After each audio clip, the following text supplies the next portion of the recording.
Good day everyone, especially to our instructor, Ma'am Diana. Good day po. Today, we will talk about promoting collaborative and transformative learning in cyberspace. Cyberspace is a term used to describe the virtual environment created by interconnected computers and networks across the world. It encompasses the infrastructure, software, and data that enable digital communication and information exchange. Essentially, it's the global ecosystem of computer networks, including the Internet, where online interactions and data exchanges occur. Virtual computer world and global network. So, cyberspace is the digital environment where people communicate and exchange information online. Example, when you send an email, post on social media, or participate in online forum, you are engaging in activities within cyberspace, electronic medium for online communications. So it serves as the platform for various forms of digital communication. So example, video calls on platforms like Zoom, chatting on messaging, app like WhatsApp, or collaborating on documents via Google Drive or all form of online communication facilitated by cyberspace. Global computer network using TCP IP or protocol. So cyberspace relies on network of interconnected computers that communicate using the TCP or IP protocol, which stands for Transmission Control or Protocol, Internet Protocol. This protocol ensures data can be sent and received across different networks. So example, accessing a website involves your computer communicating with a server over the internet using TCP or IP, allowing you to retrieve the web page data and display it on your browser. Facilitation of communication and data exchange.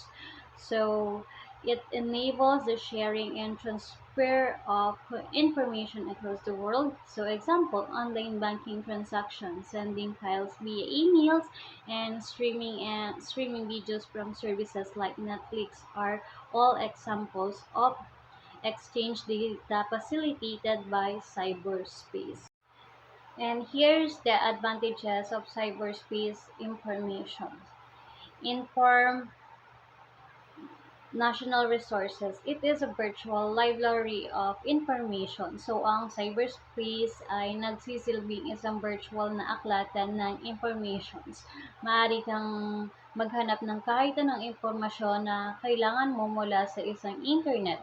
So, halimbawa, kapag nagre-research ka para sa isang proyekto or project, maaari mong gamitin ang Google upang maghanap ng mga artikulo, libro at iba pang mga resources na makakatulong sa iyo. Communication. Communicate with someone who isn't in the same room as you. Would have to call them on phone. So, ang cyberspace ay nagbibigay daan sa komunikasyon sa mga taong hindi mo kasama sa iisang lugar. Sa halip na tumawag sa telepono, maaari mong gamitin ang internet upang makipag-ugnayan. So, example, maaari ka magpadala ng email, mag-chat sa Messenger, o mag-video call gamit ang Zoom upang makipag-usap sa mga kaibigan mo at or pamilya na nasa malayong lugar. Social networking plays a major role in cyberspace. It has evolved as a great medium to connect with millions of people with similar interests.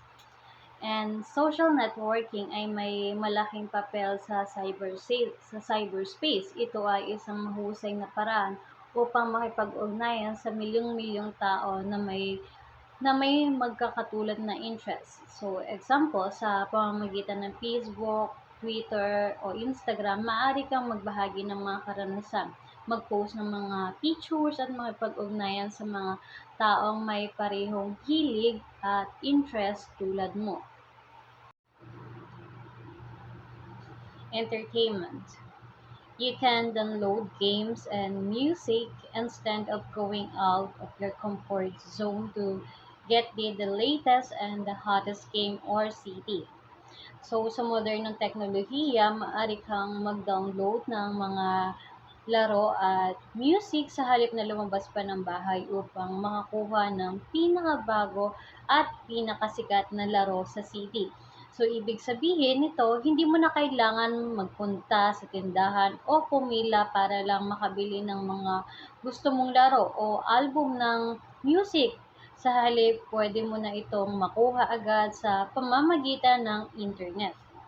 So example, imbes na pumunta ka pa sa mall para bumili ng bagong album ng paborito mong banda, pwede mo na itong i-download mula sa isang music streaming service tulad ng Spotify o Apple Music. Ganon din sa mga laro, imbes na pumunta sa tindahan ng video games, pwede mo na itong bilhin at i-download direkta sa iyong gaming console o computer. Opportunities. Apart from finding long-lost friends in cyberspace, you can also look a job, business opportunities, and etc. So, bukod sa muling pagkikita ng mga matagal ng mga kaibigan o kapamilya sa cyberspace, maaari ka ring maghanap ng trabaho, mga opportunity sa negosyo, at iba pa sa pamamagitan ng internet. Napakarami ng pinto ng oportunidad ang nabubuksan. Pwede kang maghanap ng trabaho sa iba't ibang online job platforms, pagnenegosyo gamit ang social media, o maghanap ng mga business partner sa iba't ibang professional networking sites. So, example natin dito, sa pamamagitan ng pwede kang makahanap ng trabaho na tugma sa inyong mga kasanayan at karanasan. Kung gusto mong magtayo ng negosyo, pwede kang magbenta ng iyong mga products sa online marketplace tulad ng Shopee o Lazada, minsan meron sa TikTok. Kung nais mong palawakin ang iyong network, pwede kang sumali sa mga grupo sa Facebook na magpo-post ng mga business opportunities. And of course, here's the advantages of cyberspace. Security. People can access this information through unsecured connection or by planting software and then use your personal details for their benefit. Ang mga taong may masamang balak ay maaaring makakuha ng impormasyon mula sa iyong computer sa pamamagitan ng unsecured connections o sa pamamagitan ng pag-install ng mga software na makukuha ng iyong personal na detalye at gagamitin ito para sa kanilang sariling kapakinabangan. So example natin dito, kung ang isang tao ay naglagay ng malware sa iyong computer, maaaring makuha nila ang iyong mga bank account details at gamitin ito para magnakaw ng pera mula sa iyong account. Pangalawa, virus attack. Internet users are often plagued by virus attacks on their system. You can activate these virus attacks if you click a harmless link. So, madalas na naapektuhan ang mga gumagamit ng internet ng mga virus attack sa kanilang system na maaaring ma-activate kapag ikaw ay nag-click sa isang link na mukhang masama. So, for example, maaari kang makatanggap ng email na may link na nag-aalok ng libreng produkto, pera. Kapag click mo ito, maaaring mag-install ito ng virus sa iyong computer na magdudulot ng pagkasira ng inyong mga file o pagnanakaw ng inyong information.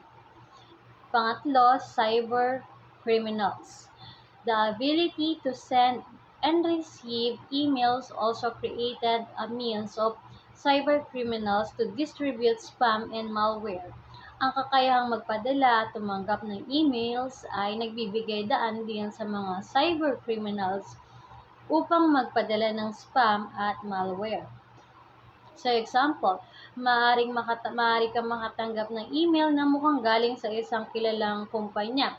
Ngunit sa totoo, ito ay phishing email. Ito na naglalaman ng malware na maaaring magkakompromiso ang iyong personal na impormasyon kapag ikaw ay nag-click o nagbigay ng impormasyon.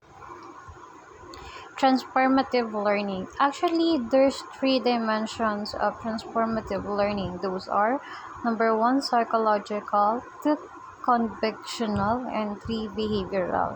So, transformative learning ay ang process ng malalim at malawakang pagbabago sa isipan, paniniwala at kilos ng isang individual. Ito ay nangangahulugang hindi lamang ang pag-aaral ng bagong kaalaman o kasanayan, kundi ang pagbabago ng pagkatao ng isang tao.